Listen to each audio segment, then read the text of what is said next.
ভাস্কর্য বিতর্কে নজর রাখছেন প্রধানমন্ত্রী। ধর্মের অপব্যাখ্যা দিয়ে বিদ্বেষ ছড়ানোর চেষ্টার অভিযোগ।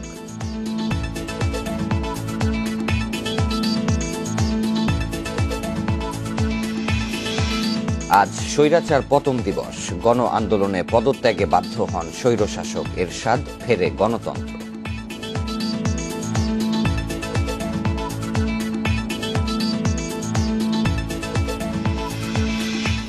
গোল্ডেন মনিরের ২০০ প্লটের তদন্তে দুদক। রাজুক গৃহায়ন কর্মকর্তাদের সংশ্লিষ্টতা নিয়েও তদন্ত।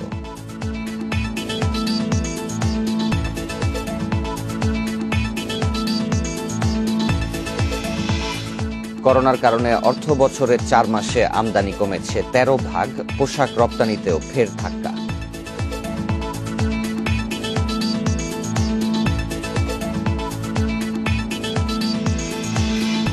এবং বগুড়ায় অনুমোদনহীন ক্লিনিকে সেবা দিচ্ছেন রেজিস্টার্ড চিকিৎসকরা, লাইসেন্স নিয়ে উদাসীনতা।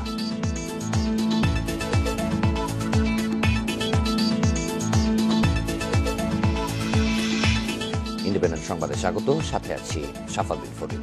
শুনছিলেন প্রধান শিরোনামগুলো, যাচ্ছি মূল খবরে। বঙ্গবন্ধুর ভাস্কর্য নিয়ে বিতর্কের বিষয়টি প্রধানমন্ত্রী নিজেই দেখছেন জানিয়ে ওবায়দুল কাদের বলছেন, এই ইস্যুতে সংঘাত চায় না সরকার।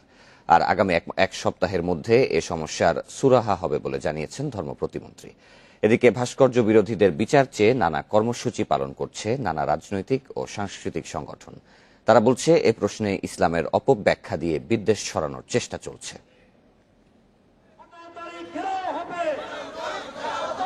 বঙ্গবন্ধুর ভাস্কর্য নির্মাণে বিরোধিতার জবাবে সারা দেশেই চলছে প্রতিবাদ কর্মসূচি।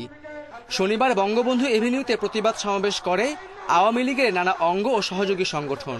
এ সময় আসে ভাস্কর্য বিরোধীদের কড়া জবাব দেওয়ার হুঁশিয়ারি। পরে রাজধানীর নানা এলাকায় প্রদক্ষিণ করে বঙ্গবন্ধু এভিনিউ থেকে শুরু হওয়া মশাল মিছিল। এর আগে আওয়ামী লীগ সাধারণ সম্পাদক ওবায়দুল কাদের জানান, ভাস্কর্য নিয়ে বিতর্কের বিষয়টি নিজেই দেখছেন প্রধানমন্ত্রী। বলেন, সরকার কোনো সংঘাতে যেতে চায় না। আর এ নিয়ে আলাপ আলোচনা এগিয়েছে জানিয়ে এক সপ্তাহের মধ্যে সংকটের সুরাহা হবে বলে জানান ধর্ম প্রতিমন্ত্রী। যে বিষয়টুকুর জন্য আপনারা উদ্বিগ্ন, সেটা সমাধান করার জন্য অবশ্যই ধর্ম মন্ত্রণালয়ের পক্ষ থেকে আমরা ব্যবস্থা নিচ্ছি। ইতিমধ্যে দেখেছেন আপনারা অনেকটা কিন্তু নিরসন হয়েছে। বাকি এক সপ্তাহের মধ্যে ইনশাল্লাহ সব সমাধান হবে বলে আমার বিশ্বাস। বিষয়টা হ্যান্ডেল করছেন প্রধানমন্ত্রী, যেভাবে তিনি করোনা মোকাবিলা করেছেন এবং সাহসিকতার সাথে প্রতিকূল অনেক পরিস্থিতি মোকাবিলা করে তিনি এখানে এসেছেন। কাজে তিনি জানেন কোন পরিস্থিতি কিভাবে মোকাবিলা করতে হবে। আমরা সরাসরি কারোর সাথে কোনো সংঘাতে যাব না। রাজনৈতিক সংগঠনের পাশাপাশি ভাস্কর্য বিরোধীদের ধৃষ্টতার প্রতিবাদে সড়কে নেমেছে সাংস্কৃতিক সংগঠনগুলো। কেন্দ্রীয় শহীদ মিনারের সামনে মানববন্ধন করে সম্মিলিত সাংস্কৃতিক জোট।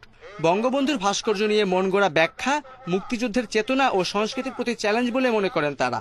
বলেন, জাতির জনকের ভাস্কর্য নিয়ে একটি ধর্মীয় সাম্প্রদায়িক গোষ্ঠী ইসলামের অপব্যাখ্যা করছে।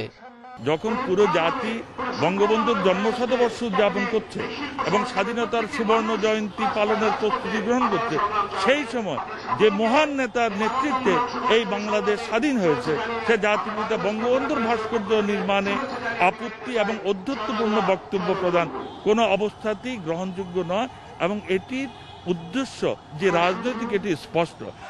এদিকে কুষ্টিয়ায় বঙ্গবন্ধুর ভাস্কর্য ভাঙার প্রতিবাদে বিক্ষোভ মিছিল ও প্রতিবাদ সমাবেশ হয়েছে কিশোরগঞ্জ, গাইবান্ধা, ঝিনাইদহ সহ দেশের নানা জেলায়। Khaled Raihan, independent News, Dhaka. এদিকে রাজধানীর দোলাইর পারে ভাস্কর্যের পরিবর্তে মুজিব মিনার নির্মাণের প্রস্তাব দিয়েছেন আলেমরা। শনিবার সকালে যাত্রাবাড়ি মাদ্রাসায় ভাস্কর্য নিয়ে বৈঠকে বসেন তারা। ৪ ঘণ্টারও বেশি সময় আলোচনা শেষে গণমাধ্যম কর্মীদের সামনে ৫টি প্রস্তাব তুলে ধরা হয়। এতে ভাস্কর্যের পরিবর্তে আল্লাহুর ৯৯ নাম খচিত মুজিব মিনার নির্মাণের প্রস্তাব দেয়া হয়। এছাড়া বঙ্গবন্ধু শেখ মুজিবুর রহমানের ভাস্কর্য নির্মাণ ইস্যুতে প্রধানমন্ত্রী শেখ হাসিনার সঙ্গে দেখা করতে চান আলেমরা। সভায় বিভিন্ন মামলায় গ্রেপ্তারকৃত আলেমদের নিঃশর্ত মুক্তি দিয়ে মামলা প্রত্যাহারের দাবিও জানানো হয়েছে।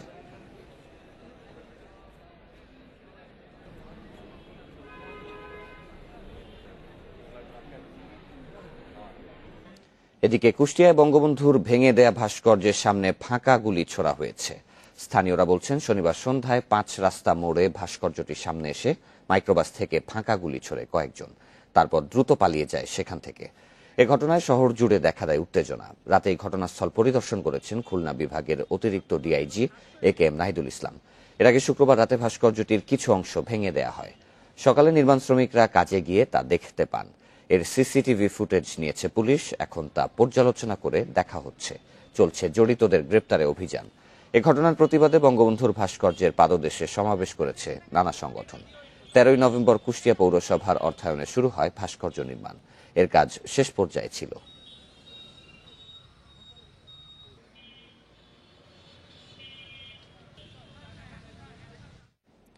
বঙ্গবন্ধুর ভাস্কর্য স্থাপন নিয়ে আলেমদের বিতর্কে জড়ানো উচিত হয়নি বলে মন্তব্য করেছেন গণস্বাস্থ্য কেন্দ্রের প্রতিষ্ঠাতা ডক্টর জাফরুল্লাহ চৌধুরী। শনিবার জাতীয় প্রেস ক্লাবে এক আলোচনা সভায় তিনি একথা বলেন।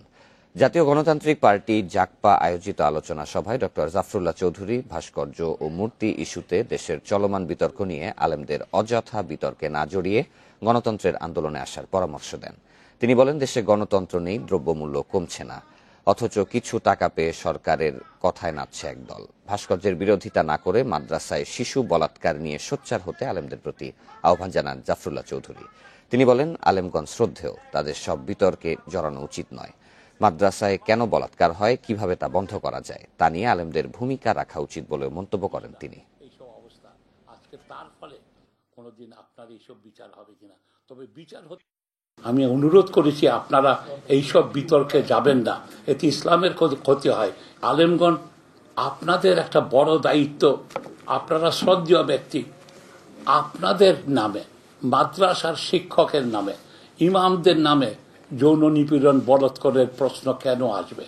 বরঞ্চ মানবিক কারণে আপনাদেরকে এই ব্যাপারে উদ্যোগী হতে হবে। আজ স্বৈরাচার পতন দিবস। দেশের গণতান্ত্রিক আন্দোলনের ইতিহাসে একটি স্মরণীয় দিন। 1990 সালের এই দিনে ছাত্র জনতার উত্তাল গণ আন্দোলনের মুখে পতন হয় সামরিক স্বৈরশাসক এরশাদ সরকারের। প্রায় 1 দশকের ধারাবাহিক আন্দোলন সংগ্রামের মধ্য দিয়ে দেশের মানুষ ফিরে পায় কাঙ্ক্ষিত গণতন্ত্র। 1982 সালে রাষ্ট্র ক্ষমতা দখল করে সামরিক শাসন জারি করেন হুসেইন মোহাম্মদ এরশাদ। তার স্বৈরশাসনের 1 বছর যেতে না যেতেই 1983 সালের প্রথম দিকে স্বৈরাচার বিরোধী আন্দোলন শুরু করে যুব ও ছাত্র সমাজ। দীর্ঘ 8 বছরের ধারাবাহিক সংগ্রামে এরশাদের পতন ঘটাতে সফল হন তারা। এই আন্দোলনে ছাত্র, যুব, শ্রমিক এবং রাজনৈতিক দলের নেতাকর্মী সহ বিভিন্ন শ্রেণী পেশার মানুষ জীবন দেন। ব্যাপক নিপীড়নের শিকার হন রাজনৈতিক নেতা ও ছাত্র আন্দোলনের কর্মীরা। 1987 সালের 10ই নভেম্বর হরতালের সময় বুকে পিঠে স্বৈরাচার নিপাত যাক, গণতন্ত্র মুক্তি পাক লেখা নূর হোসেনকে গুলি করে হত্যা করে স্বৈরাচার সরকারের বাহিনী। নূর হোসেনের আত্মত্যাগে আরও বেগবান হয় এরশাদ বিরোধী আন্দোলন। 1990 সালের 10ই অক্টোবর সচিবালয়ে ঘেরাও কর্মসূচিতে যোগ দেয় সর্বস্তরের জনতা। শেষ পর্যন্ত 6ই ডিসেম্বর পদত্যাগ করতে বাধ্য হন এরশাদ।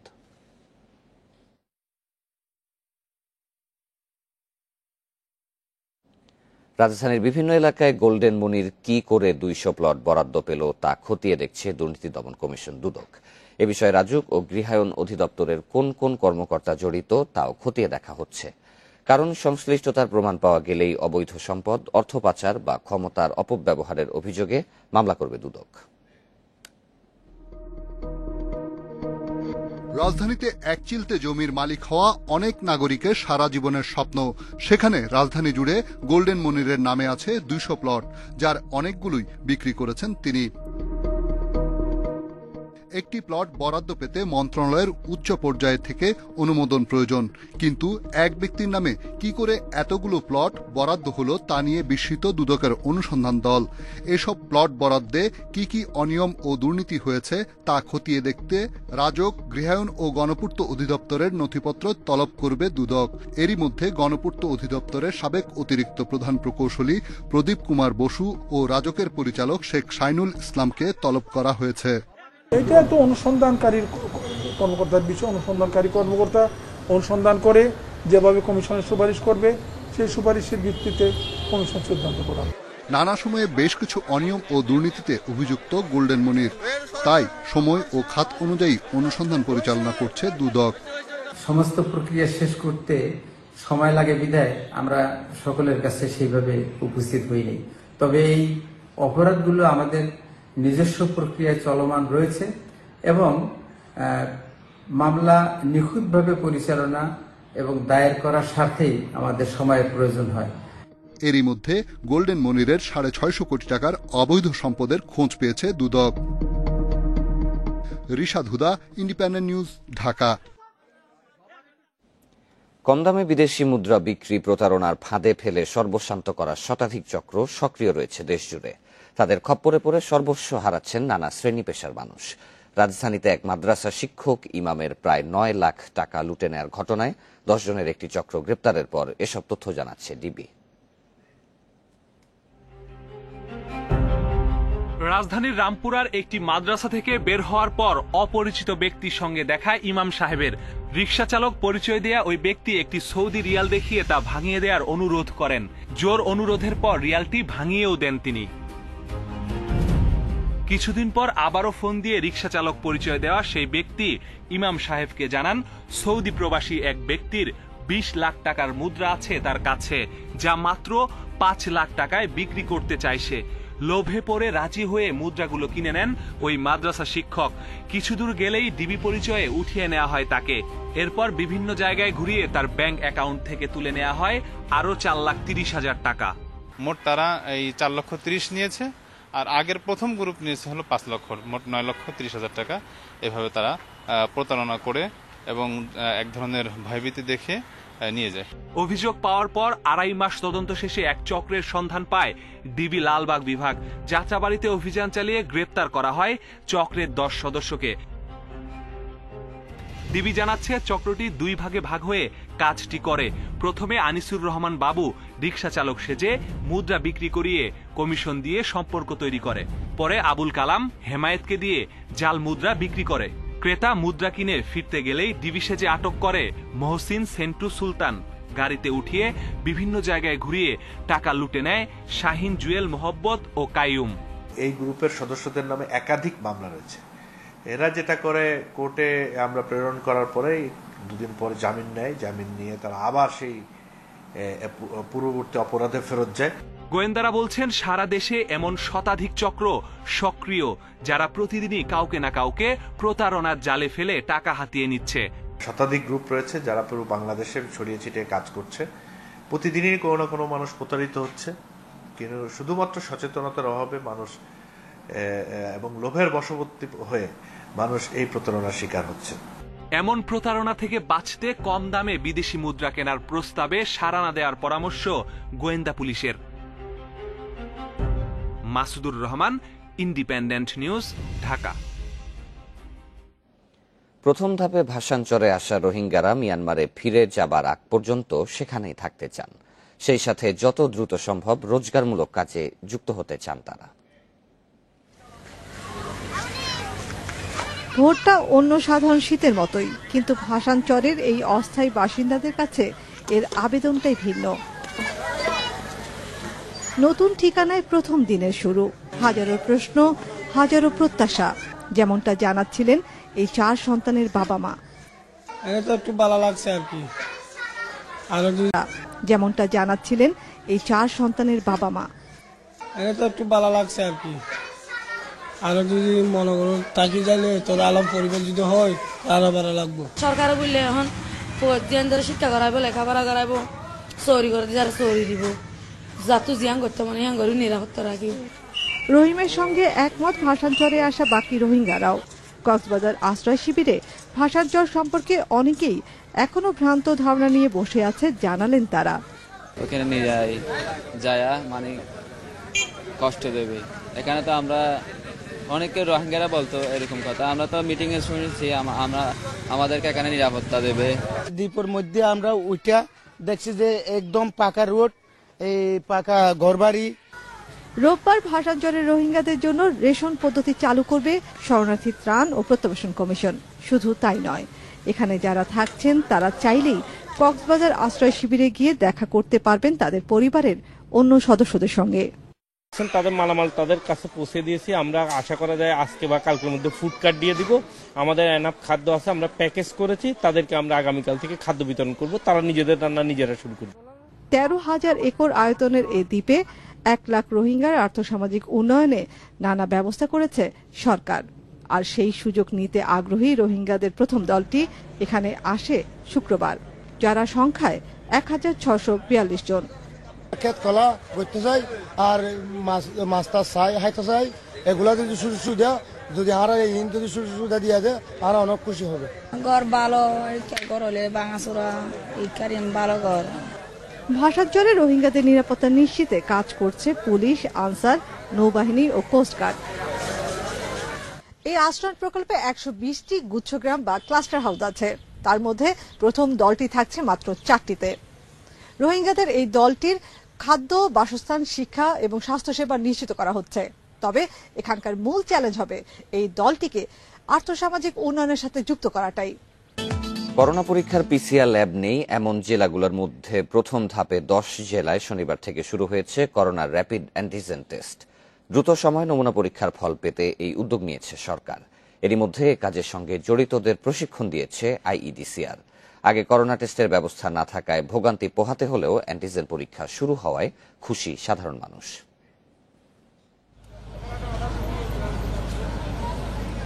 মেহেরপুরে করোনা পরীক্ষার জন্য পিসিআর ল্যাব না থাকায় নমুনা সংগ্রহ করে তা কুষ্টিয়ায় পাঠাতো স্বাস্থ্য বিভাগ। শনিবার থেকে করোনা শনাক্তে 250 শয্যার জেনারেল হাসপাতালে শুরু হয়েছে অ্যান্টিজেন টেস্ট। প্রথম দিনে করোনা পরীক্ষার জন্য নির্দিষ্ট বুথে আসেন জ্বর, সর্দি, কাশি আক্রান্ত অনেকেই। প্রথম ধাপে 500 কিট সরবরাহ করা হয়েছে মেহেরপুরে। সর্দি, জ্বর, সর্দি, কাশি এই ধরনের রোগ নিয়ে যারা আসবে তাদেরকে আমরা এই পরীক্ষার আওতায় নিয়ে আসবো। যদি পজিটিভ হয় তাকে আমরা কনফার্ম হিসাবে চিহ্নিত করে সেবার আওতায় নিয়ে আসবো, চিকিৎসার আওতায় নিয়ে আসবো। আর যদি নেগেটিভ হয় তখন আমরা আরো কনফার্মেশন করার জন্য আরটিপিসিআর ল্যাবে পাঠাবো। গাইবান্ধা, মুন্সিগঞ্জ, পঞ্চগড়, মাদারীপুর, ব্রাহ্মণবাড়িয়া, যশোর, জয়পুরহাট ও পটুয়াখালীতেও শুরু হয়েছে অ্যান্টিজেন টেস্ট। এসব জেলায় আগে করোনা টেস্টের ব্যবস্থা না থাকায় ভোগান্তি পোহাতে হতো সাধারণ মানুষকে।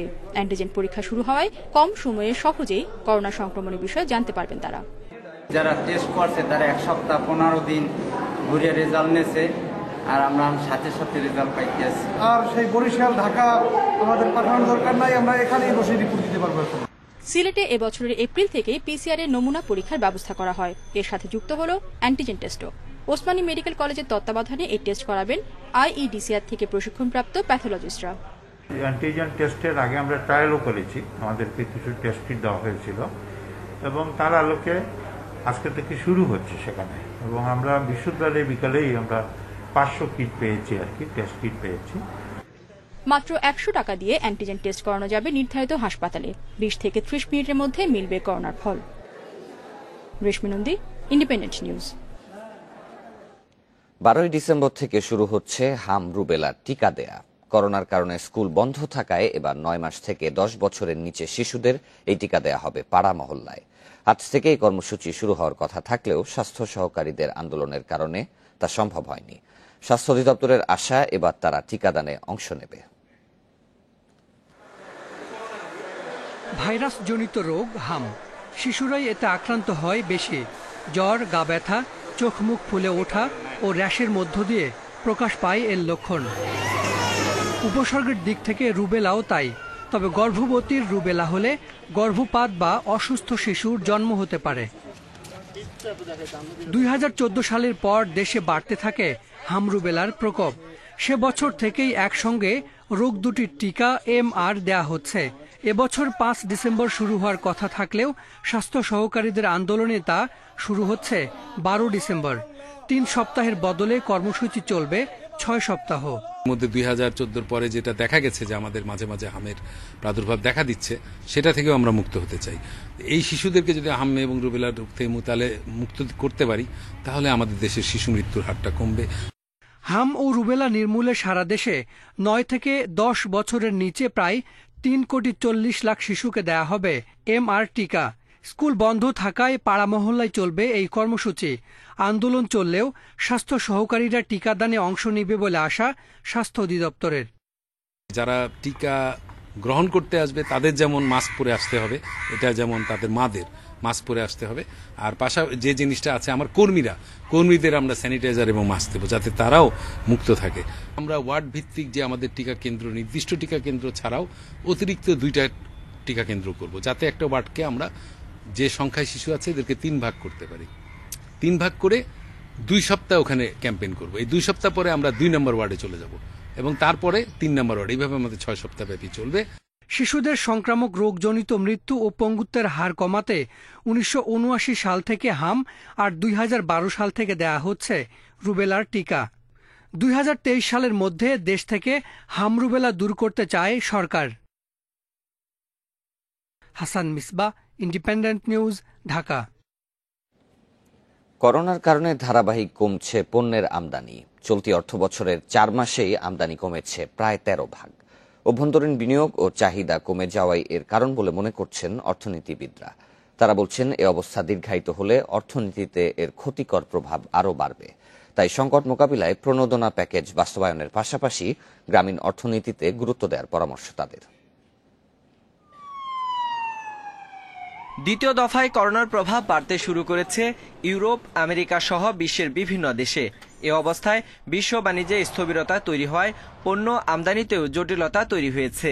তাই দেশে কমেছে মূলধনী যন্ত্র, শিল্পের কাঁচামাল সহ বিভিন্ন পণ্যের আমদানি।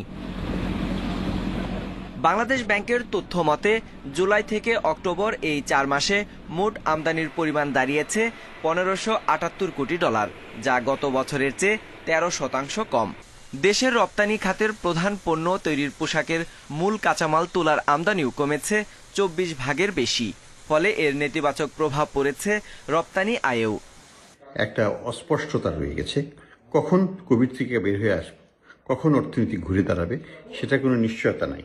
সেই কারণে এই জায়গাটাতে এই অনিশ্চয়তা বিরাজ করার কারণে বিনিয়োগে ব্যাপক ধস নেমেছে এবং সেটা কিন্তু আমরা দেখছি আমদানিতে প্রতিফলিত হয়েছে। আমাদের রপ্তানি ক্ষেত্রে কিছুটা এখনই এক্সপোর্ট ডাইভার্সিফিকেশন, অন্যান্যরা বস্ত্র খাত ছাড়াও, মানে পোশাক খাত ছাড়াও অন্যদিকে ডাইভার্সিফাই করতে হবে আমাদের খাতটাকে, অন্যান্য পণ্যগুলো। আর সবশেষে হলো দেশে কর্মসংস্থান যারা আমাদের গ্রামীণ অর্থনৈতিক পুনর্জাগরণ করতে হবে। এদিকে ব্যবসায়ীরা বলছেন, রপ্তানি আদেশ কম থাকার কারণেও আমদানি কমেছে। করোনার দ্বিতীয় ধাপ সামাল দিতে তাই সরকারি সহযোগিতা অব্যাহত রাখার দাবি তাদের। উত্তরণের জন্য আমরা যেমন চেষ্টা করছি, বাইরেও নিশ্চয়ই চেষ্টা করছে। সেখানে সারা বিশ্বেই কিন্তু একই অবস্থা চলছে। এখানে বিভিন্নভাবে সরকার আমাদেরকে যে সহযোগিতাগুলি করছে, আমাদের ধারণা এই সহযোগিতাগুলি আমাদেরকে আরো বাড়িয়ে দিতে হবে। চলতি অর্থ বছরের প্রথম 4 মাসে আমদানি ব্যয় কমেছে $236 কোটি। এর ফলে বাণিজ্য ঘাটতি $336 কোটি 60 লাখ নেমে এসেছে। গত বছরের একই সময়ে এই ঘাটতি ছিল $572 কোটি 90 লাখ। Sohel Rana, Independent News, Dhaka. করোনার প্রথম ধাপের ধাক্কা কাটিয়ে না উঠতেই পোশাক রপ্তানিতে দ্বিতীয় ধাক্কা। অর্থবছরের প্রথম 5 মাসেও নেতিবাচক প্রবৃদ্ধি তৈরি পোশাক খাতে। আবারও ঘুরে দাঁড়াতে সরকারের কাছে নীতি সহায়তা চান রপ্তানিকারকরা। বিশেষজ্ঞরা বলছেন, এ চ্যালেঞ্জ মোকাবিলায় বাড়াতে হবে কূটনৈতিক তৎপরতা। করোনার প্রথম ধাক্কা সামাল দিয়ে কিছুটা ঘুরে দাঁড়ানোর চেষ্টা করছিল পোশাক খাতের উদ্যোক্তারা। এর মধ্যেই ইউরোপ ও আমেরিকায় করোনা ভাইরাস সংক্রমণের যে দ্বিতীয় ঢেউ শুরু হয়েছে, তার প্রভাব দেশের পোশাক খাতে পড়তে শুরু করেছে। রপ্তানি উন্নয়ন ব্যুরো ইপিবির তথ্য বলছে, চলতি অর্থ বছরের জুলাই থেকে নভেম্বর সময়ে পোশাক রপ্তানি হয়েছে $1289 কোটি। এ আয় গত বছরের একই সময়ের চেয়ে প্রায় 1.5% কম। করোনার টিকা চলে আসলে সামনের দিনগুলোতে আবারও ঘুরে দাঁড়ানোর আশা করছেন পোশাক রপ্তানিকারকরা। বিজনেস যে আগের অবস্থান, এক্সপোর্টটা বেড়ে যাওয়ার যে অবস্থান, সেই অবস্থানটা আমার কাছে মনে হচ্ছে যে এই বছর হয়তো নাও হতে পারে। তো আশা করছেন পোশাক রপ্তানিকারকরা। বিজনেস যে আগের অবস্থান, এক্সপোর্টটা বেড়ে যাওয়ার যে অবস্থান, সেই অবস্থানটা আমার কাছে মনে হচ্ছে যে এই বছর হয়তো নাও হতে পারে। তো আশা করতেছি যদি কাস্টমাররা ব্যাক করে যায়, ভ্যাকসিনটা যদি চলে আসে, তাহলে হয়তো বিজনেসটা বেড়ে যাবে, আমাদের এক্সপোর্টটা বেড়ে যাবে। নতুন বাজারে কিন্তু আজকে প্রায় 16-17% আমরা রপ্তানি করি। সেই জন্য আমি মাননীয় প্রধানমন্ত্রীকে ধন্যবাদ দেই এবং আমি মনে করি মাননীয় প্রধানমন্ত্রী আমাদের আশ্রয়স্থল, উনি আমাদের এগুলো মোকাবেলা করার জন্য সবসময় সহায়তা করে এসেছেন এবং ভবিষ্যতেও সহায়তা করবেন। বিদেশি ক্রেতারা এখন অতি প্রয়োজনীয় পোশাক কিনছেন। সে কারণে গত 4 মাসে মোট পণ্য রপ্তানির 45% এসেছে নিট পোশাক রপ্তানি থেকে। ওভেন পণ্যে এখন নেতিবাচক প্রবৃদ্ধি। সংকট কাটাতে বিদেশি ব্র্যান্ডগুলোকে রপ্তানি আদেশ বাড়ানোর আহ্বান বিশ্লেষকদের। আমাদের অ্যাসোসিয়েশনগুলো এবং সরকারের উচিত হবে মেজর যে সমস্ত দেশগুলো আমাদের পণ্য নেয় এবং মেজর যে সমস্ত ব্র্যান্ড বায়ার পণ্য নিয়ে থাকে তাদের সাথে যোগাযোগ অব্যাহত রাখা, যাতে তারা আমাদের দেশ থেকে অর্ডার বাড়িয়ে দেন এবং প্রচলিত অপ্রচলিত পণ্যের অর্ডার যাতে আগামীতে আমাদের দেশে তারা আরও বেশি করে দেন, সেই লক্ষ্যে আসলে আমাদের কূটনৈতিক তৎপরতা অব্যাহত রাখা দরকার। রপ্তানি বাড়াতে বড় এবং নতুন বাজারের সাথে যোগাযোগ অব্যাহত রাখার পরামর্শ দিচ্ছেন বিশ্লেষকরা। পাশাপাশি চ্যালেঞ্জ মোকাবিলায় নতুন পরিকল্পনা হাতে নেয়ার পরামর্শ তাদের। Shamim Ahmed, independent News, Dhaka. বগুড়ার অনুমোদনহীন অনেক ক্লিনিকে সেবা দিচ্ছেন রেজিস্টার্ড চিকিৎসকরা। তাদের ওপর ভরসা করে সেবা নিতে গিয়ে ভোগান্তিতে পড়ছেন রোগীরা। সচেতন নাগরিকদের মতে চিকিৎসকরা অননুমোদিত ক্লিনিকে সেবা না দিলে এমনিতেই বন্ধ হয়ে যাবে এসব প্রতিষ্ঠান।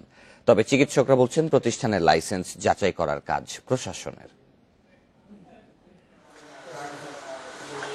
বগুড়ার সোনার মদিনা ক্লিনিক ও ডায়াগনস্টিক সেন্টার প্রশাসনের নজর এড়িয়ে মাত্র 12 দিন পরিচালিত হয় ক্লিনিকটি।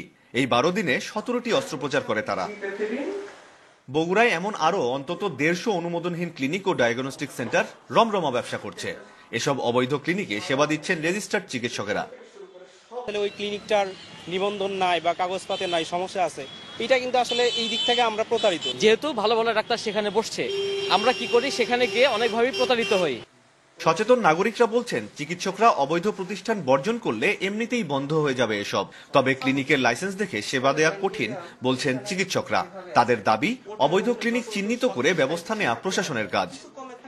সম্মানিত ডাক্তার মহোদয়গণ আছেন, আমার মনে হয় যে তারা যদি না যান এই ব্যাপারে একটা সিদ্ধান্ত নেন, তাহলে আমাদের সমাজেরও উপকার হয়, মানুষ উপকৃত হবে। যে যে ক্লিনিকগুলো রেজিস্টার্ড বা অনুমোদিত, সেখানে যদি একটি বড় চিহ্ন লিখে দেওয়া হতো যে অনুমোদিত, আর যদি কিছু যেগুলো অনুমোদনের জন্য দরখাস্ত করেছে সেটাতে লিখে রাখতো যে প্রক্রিয়াধীন, তাহলে আমরা বুঝবো যে আমরা শুধুমাত্র অনুমোদিততে যেতে পারবো।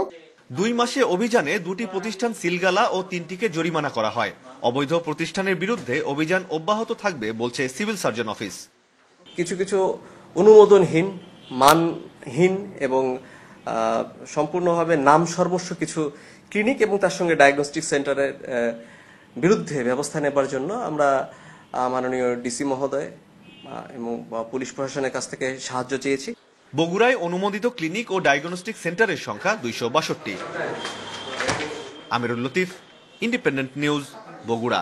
সামুদ্রিক মৎস্য আইনের কিছু ধারা নিয়ে বাণিজ্যিক ট্রলারের মালিক ও ক্যাপ্টেনদের মধ্যে অসন্তোষ দেখা দিয়েছে। ক্ষুব্ধ ক্যাপ্টেনরা মাছ ধরা বন্ধ রেখে সাগর থেকে তীরে ফিরে আসতে শুরু করেছে। ফলে বাণিজ্যিক জাহাজে সামুদ্রিক মাছ ধরা বন্ধ হয়ে যাচ্ছে। এতে ট্রলার মালিকদের মাসে অন্তত 200 কোটি টাকা হাতছাড়া হওয়ার পাশাপাশি দেশের বাজারে সামুদ্রিক মাছের সংকটের শঙ্কা দেখা দিয়েছে।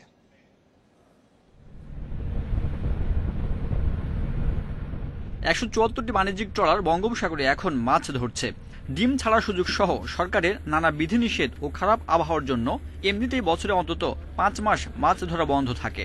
পুরনো অধ্যাদেশে মৎস্য অধিদপ্তরের পরিচালকের অনুমতি নিয়ে 20 দিনের জন্য সাগরে যায় জাহাজগুলো। কোনো কারণে তার আগেই ফিরে আসলে আবারও নতুন করে অনুমতি নিতে হয়। কিন্তু নতুন আইনে যান্ত্রিক ত্রুটি বা অন্য কোনো কারণে ট্রলারকে ফেরত আসতে বাধ্য হলে মেয়াদ শেষ হওয়ার আগে এখন আর সাগর যাত্রার অনুমোদন মিলবে না। এছাড়া পরিদর্শকরা যে কোনো সময় তল্লাশি করে অনিয়ম ধরা পড়লে ক্যাপ্টেনদের 2 বছরের জেল এবং 25 লাখ টাকা পর্যন্ত জরিমানার বিধান রাখা হয়েছে। আমরা ওখানে চাকরি করে দিতে কোম্পানিতে যেতে হয় রুলসকে ভায়োলেট করে, কিন্তু এখন এটাকে অর্থদণ্ড, জেল, জরিমানা এগুলার আওতায় নিয়ে আসছে। 10 লক্ষ টাকা থেকে 25 লক্ষ পর্যন্ত জরিমানার বিধান রাখছে। এগুলো তো মানা সম্ভব না। একটা কমিটি তারা করেন, সেই কমিটি যাতে আমাদেরকে রাখা হয়, স্টেক হোল্ডার রাখা হয় এবং ম্যারিটাইম বিশেষজ্ঞদের রাখা হয়, এই মর্মে আমরা গভর্নমেন্টকে আবেদন করব। ব্যবসায়ীরা জানান, নতুন আইন অনুযায়ী জাহাজের মালিকানা পরিবর্তন করা যাবে না। এছাড়া লাইসেন্স নবায়নে সংশ্লিষ্ট সরকারি কর্মকর্তার অস্বীকৃতি জানানোর সুযোগ আছে এবং একই সাথে দ্বিগুণ ফি আদায়ের বিধান রাখা হয়েছে। এতে দুর্নীতির সুযোগ আছে। কিছু কিছু ধারা আছে যেগুলি ব্যবসায়ী বান্ধব না এবং ব্যবসায়ীর সাথে সাংঘর্ষিক ব্যবসায়ীদের সাথে এই আইন থাকলে আসলে ব্যবসা করা যাবে না, এগুলি যদি অ্যামেন্ডমেন্ট করা না হয়। তারা জানান এই খাতে ব্যবসায়ীদের 4,000 কোটি টাকা বিনিয়োগ আছে, প্রত্যক্ষ ও পরোক্ষভাবে 8,000 মানুষ নির্ভরশীল। এসব বিবেচনায় মৎস্য আহরণে সুষ্ঠু ব্যবস্থাপনা নিশ্চিত করার দাবি ব্যবসায়ীদের। একই সঙ্গে তারা সাগরে মাছ ধরার সাথে জড়িত সকল পক্ষের সাথে আলোচনা করে মৎস্য আইনের সংশোধনের প্রস্তাব দেন। Sajjad Hossain, Independent News, Dhaka. নাব্যতা সংকটে লক্ষ্মীপুর ভোলা রুটে নৌ চলাচল ব্যাহত হচ্ছে। প্রতিদিন ঘন্টার পর ঘন্টা মেঘনা ডুবোচরে আটকে থাকতে হচ্ছে ফেরি ও লঞ্চ যাত্রীদের। কেবল জোয়ার ভাটার দিকে তাকিয়েই ফেরি ও লঞ্চ ছাড়তে হয়। তবে দ্রুত নাব্যতা সংকট নিরসনের চেষ্টা চলছে বলে জানিয়েছে বিআইডব্লিউটিসি। লক্ষ্মীপুর ভোলা নৌপথ দিয়ে প্রতিদিন যাতায়াত করে দক্ষিণাঞ্চলের 21 জেলার মানুষ। মজু চৌধুরী হাটের লঞ্চ ঘাট থেকে ছেড়ে যায় কলমিলতা, কাবেরী ও কিষানী নামে 3টি ফেরি। এছাড়া এই ঘাট থেকে হাজারো যাত্রী নিয়ে প্রতিদিন ছেড়ে যাচ্ছে 8-10টি লঞ্চ। এই ঘাটের 1 কিলোমিটার দূরে রহমতখালী চ্যানেলে জেগে উঠেছে বিশাল ডুবোচর। বিভিন্ন জায়গায় প্রায়ই এমন ডুবোচর জেগে ওঠায় ভাটার সময় পানি কমে গেলে আটকে থাকে ফেরি ও লঞ্চ। এরপর অপেক্ষা করতে হয় জোয়ারের সময় পর্যন্ত। ফেরি দিয়ে বাজ্যা পরে আবার জোয়ার ভাটায় চলে, ডেজার আইন না, ডেজার বসে রাখছে, বালু টালু কাটে না। সঠিক সময়ে ফেরি চলাচল করতে না পারায় দিনের পর দিন আটকা পড়ে থাকে পণ্যবাহী ট্রাক সহ যানবাহন। এতে নষ্ট হচ্ছে কাঁচামাল ও বিভিন্ন ধরনের খাদ্য সামগ্রী। এখন 2 বছরের বাজে দিয়ে মনে করেন 8-9 ঘন্টা বা সারাদিনও কাটে গেলে। সিরিয়াল দেওয়ার পরও 3 দিন 4 দিন 5 দিন সময় লাগে। এখানে থাকায় সমস্যা, খাওয়ায় সমস্যা। বিআইডব্লিউটি কর্তৃক পর্যাপ্ত যদি ড্রেজিং এর ব্যবস্থাটা করা হয় তাহলে নাব্যতা সংকট থাকে না এবং আমরা উপকৃত হই এবং যাত্রীদের এখানে কোনো কষ্ট থাকে না। মানে একটা গাড়ি আসলে ঘন্টা পর ঘন্টা এখানে বসে থাকে। আমাদের ফেরি আছে কিন্তু ফেরি আমরা ছাড়তে পারি না। তবে নাব্যতা সংকট নিরসনে দ্রুত খনন কাজ শুরু হবে বলে জানিয়েছেন বিআইডব্লিউটিসির চেয়ারম্যান। এখানে আমাদের ফেরি আসে, এখান থেকে লঞ্চ চলে। এখানে এটাকে আরো কতটুকু আধুনিকায়ন করা যায় সেটার জন্য আমরা চেষ্টা করছি। এটা আমরা ডেভেলপ করতে পারবো। আর এখানে আরো যে সুবিধা বা ড্রেজিং সবসময় চালু থাকবে। 2006 সালের এপ্রিলে লক্ষ্মীপুর সদর উপজেলায় মজু চৌধুরীর হাট লঞ্চ ঘাট চালু করে সরকার। Independent news desk.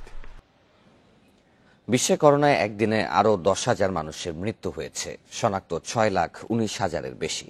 বিশ্বে মোট আক্রান্তের সংখ্যা ছাড়ালো 6,68,00,000, আর এ পর্যন্ত প্রাণহানি 15,33,000-এর বেশি। করোনা থেকে সুস্থ হয়েছেন 4,62,00,000 মানুষ। 24 ঘন্টায় সর্বোচ্চ শনাক্ত মৃত্যু হয়েছে যুক্তরাষ্ট্রে। 2,000-এর বেশি মানুষের মৃত্যু দেখেছে দেশটি। গত কয়েকদিনের মতো শনিবারও শনাক্ত 2 লাখ ছাড়িয়েছে। সংক্রমণ রোধে রোববার থেকে ক্যালিফোর্নিয়ার 2টি অঞ্চলে নতুন করে লকডাউন ঘোষণা করেছে রাজ্য সরকার। ব্রাজিলে একদিনে শনাক্ত হয়েছে 36,000 আর মৃত্যু 480 জনের। ইটালি, ফ্রান্স, যুক্তরাজ্য, জার্মানির মতো দ্বিতীয় ধাপে সংক্রমণ রোধে হিমশিম খাচ্ছে তুরস্ক। 25শে নভেম্বর থেকে দেশটিতে প্রতিদিনই শনাক্তের রেকর্ড হচ্ছে।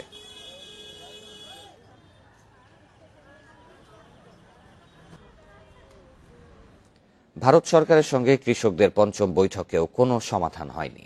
তবে বুধবার 6ষ্ঠ দফা বৈঠকে বসতে রাজি হয়েছেন আন্দোলনকারী কৃষকেরা। কৃষিমন্ত্রী নরেন্দ্র সিং তমার ও রেলমন্ত্রী পীয়ূষ গোয়ালের নেতৃত্বে 4 ঘণ্টার বৈঠকে কৃষকদের লিখিত প্রস্তাব দেওয়া হয়। সেখানে সরকার কৃষি আইন সংশোধনে প্রস্তুত বলে জানা গেছে, যদিও কৃষকদের দাবি আইন বাতিলের। কৃষিমন্ত্রী তমার জানান, কৃষকদের উদ্বেগ নিরসনে কাজ করছে সরকার।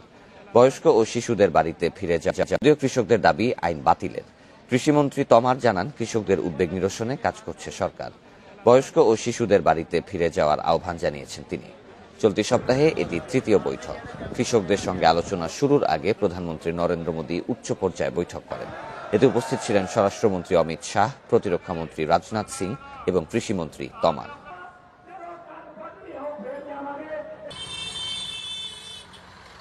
টি-20 কাপে দারুণ গতিতে ছুটছে চট্টগ্রামের জয়রথ। ঢাকার বিপক্ষে জিতে শেষ 4-এ অবস্থান প্রায় পাকা করার সুযোগ সালাউদ্দিনের শিষ্যদের। অন্যদিকে টানা 2 জয়ে লড়াইয়ে ফেরা খুলনা এখনও সন্ধানে আছে সেরা কম্বিনেশনের। খুলনার বিপক্ষে জিতে এগিয়ে যাবার সুযোগ রাজশাহীর। গুরুত্বপূর্ণ ম্যাচে অলরাউন্ডার সাইফুদ্দিনকে ফিরে পাবার অপেক্ষায় Rajshahi management. Go big or go home, ছোট ফরম্যাটে বড় হতে চায় বড় শট খেলার সামর্থ্য। তাই বলে কি অস্বীকার করা যাবে সিঙ্গেল বা স্ট্রাইক রোটেশনের মাহাত্ম্য? আর যাই হোক, লিটন দাস অন্তত একমত হবেন না। শর্ট সিলেকশনে নিয়ন্ত্রণ এনেই যে খুঁজে পেয়েছেন সাফল্যের রেসিপি। মিশন টি-20তে সঙ্গী সৌম্যকে সাথে নিয়ে প্রায় অপ্রতিরোধ্য টাইগার ওপেনার। ব্যাট হাতে যখন এত অবদান লিটনের, তখন বাড়তি দায়িত্বে কি কিছু ছাড় দেয়া সম্ভব? কিপিং গ্লোভস হাতে মিঠুনের কসরত ইঙ্গিত দেয় ভাবনাটা অমূলক নয় একেবারে।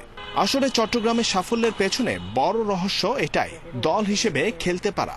নিজস্ব কাজের বাইরে বাড়তি দায়িত্ব এলে ঘাবড়ে যাচ্ছে না কেউ। আউট অফ দ্য বক্স সিচুয়েশনে সমাধান এসে যাচ্ছে স্বয়ংক্রিয়ভাবে। সবসময় বোলিং লাইন আপের জন্য চ্যালেঞ্জিং থাকে টি-20 খেলায়, তো পজিটিভভাবে নিচ্ছি, ইনশাল্লাহ ভালো কিছু করবো আমরা।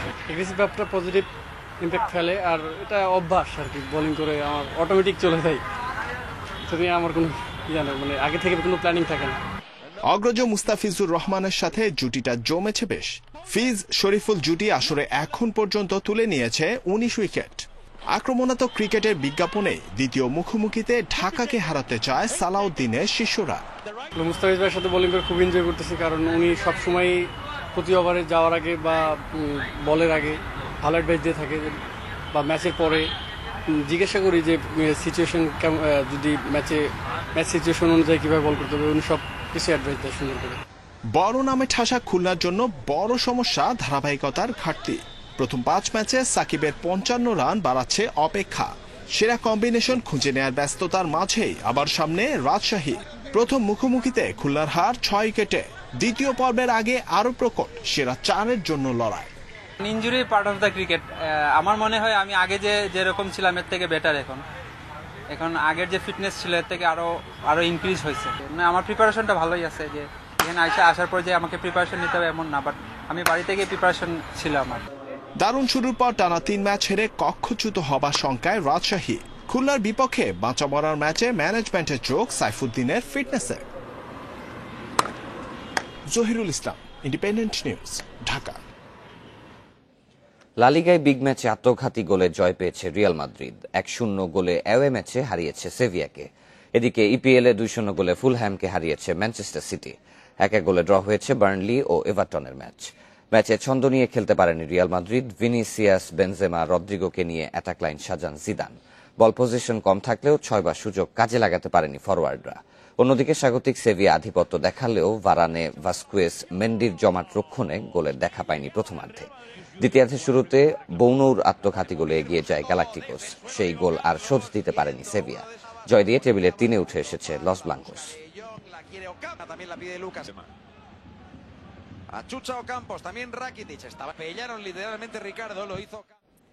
দীর্ঘ 1 যুগ পর অতিথি পাখি আসতে শুরু করেছে বরিশালের দুর্গাসাগর দিঘিতে। আর নানা প্রজাতির পাখি দেখতে দিঘিতে ভিড় করছেন দর্শনার্থীরা। পাখিদের আবাসস্থল স্থায়ী করতে বিশেষ উদ্যোগ নিয়েছে জেলা প্রশাসন।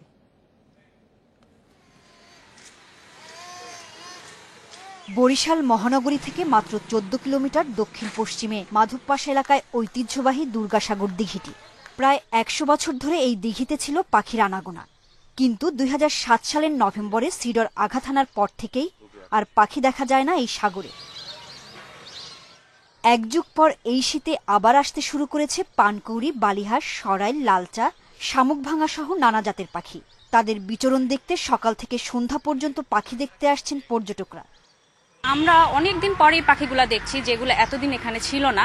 সো আমরা টুরিস্টরা আসবোই সাধারণত। এত সুন্দর দুর্গাসাগর, এই পরিবেশটাতে যদি পাখি থাকে আরো মনোরম হবে। দুর্গাসাগরের সৌন্দর্য পাখিকে কেন্দ্র করেই, যেহেতু পাখি আবার আসা শুরু করেছে, আমরাও এসেছি, আশা করি পর্যটকরাও আবার ফিরে আসবে। এদিকে পাখিদের নিরাপদ অভয়ারণ্যের জন্য দিঘিতে চাষ করা হয়েছে লাল, নীল, হলুদ ও সাদা রঙের পদ্ম ও শাপলা। দিঘির জল ও পার ঘেঁষে ছাড়া হয়েছে শামুক ঝিনুক। পাখি যাতে এখানে নিরাপদ বোধ করে এবং আরো পাখি যাতে বেশি আসে, সেই জন্য বরিশাল জেলা প্রশাসক S M Mojiur Rahman sir তিনি যথেষ্ট উদ্যোগ নিয়েছেন। পাখির জন্য আমরা শামুক, চিংড়ি মাছ, ভেলা মাছ এগুলো ছাড়া হয়েছে, যে পাখি খেতে পারে এবং ভালো থাকবে। পাখিদের বিচরণ অবাধ করতে দিঘি এলাকায় শব্দ দূষণ বন্ধের উদ্যোগ নেওয়া হয়েছে। বন্ধ করে দেওয়া হয়েছে পিকনিক স্পট। ইতিমধ্যে আমরা এখানে যারা পর্যটকরা যেন থাকতে পারে না, তার রেস্ট হাউস, ওয়াশরুম, আমাদের এখানে সিঁড়িগুলো বাধাই করা, এর বাউন্ডারি সহ সৌন্দর্য বর্ধন করা, পাশাপাশি যেহেতু আমাদের পর্যটক যাদের শিশু থাকে তাদের জন্য শিশু পার্ক, কিছু জীবজন্তু যেমন হরিণ, বানর, ইমু পাখি, ময়ূর, এই সকল পাখি আনার যেমন ব্যবস্থা করেছি। এখানে আমাদের দুর্গাসাগরের দিঘিতে আমরা হাঁস উন্মুক্ত করেছি। এছাড়া পর্যটকদের আকর্ষণে দুর্গাসাগর দিঘিতে আনা হয়েছে চিত্রা, হরিণ, বানর, ময়ূর সহ আরো অনেক প্রাণী। Independent news desk. আর এই ছিল এখনকার সংবাদে।